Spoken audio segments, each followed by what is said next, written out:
காணாத மகிழ்ச்சியை முழுமையாக இனி காணப்போகின்றாய்.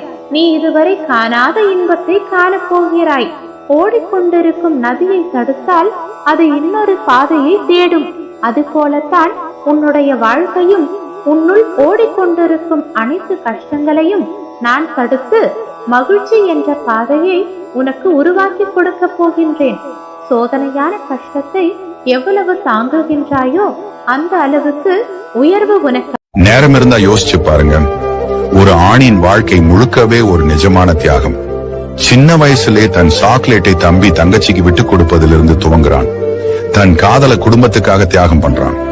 மனைவியும் குழந்தைகளும் சந்தோஷமா இருக்க ராத்திரியும் வேலை பார்க்கிறான்.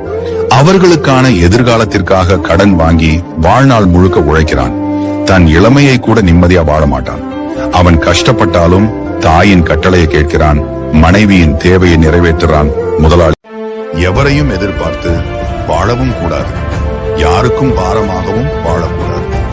நமக்கு கிடைத்தது போதும் என்ற வாழ்க்கையே சிறப்பானது. அடுத்தவன் உனக்காக உன் வாழ்க்கையை வாழப்போவது இல்லை. உனக்கு கஷ்டம் வரும்போது அடுத்தவன் வந்து உதவ போவதும் இல்லை. பிறகு ஏன் அடுத்தவன் என்ன நினைப்பான் என்று யோசிக்கிறாய். ஒருவர் உன்னை மதிப்பதால் நீ உயர்ந்து விடப் போவதில்லை. உன்னை இகழ்வதாலும் நீ தாழ்ந்து விடப் போவதில்லை. என்றுமே நீ நீயே என்பதை வாழ்க்கையை புரிந்து கொள். யார் மீதும் எப்பொழுதும் எதற்காகவும் கோபப்படாதீர்கள். அன்பால் சாதிக்க முடியாததை கோபத்தால் சாதித்து விட முடியாது.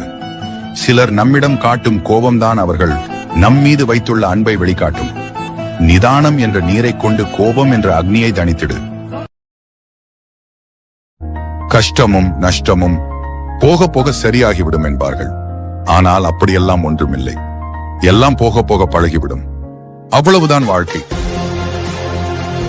நீ எச்சரிக்கையாக இருக்க வேண்டிய ஒரு இடத்தில் நான் பலமுறை கூறியும் கவனக்குறைவால் ஒரு தவறு செய்து இன்று நீ வருந்தினாய். ஆனால் உன்னை வேறு ஒரு பிரச்சனையில் இருந்து நான் மீட்டு வந்துள்ளேன். உனக்காக நான் எப்பொழுதும் உன் கூடவே இருப்பேன். ஓம் முருகா.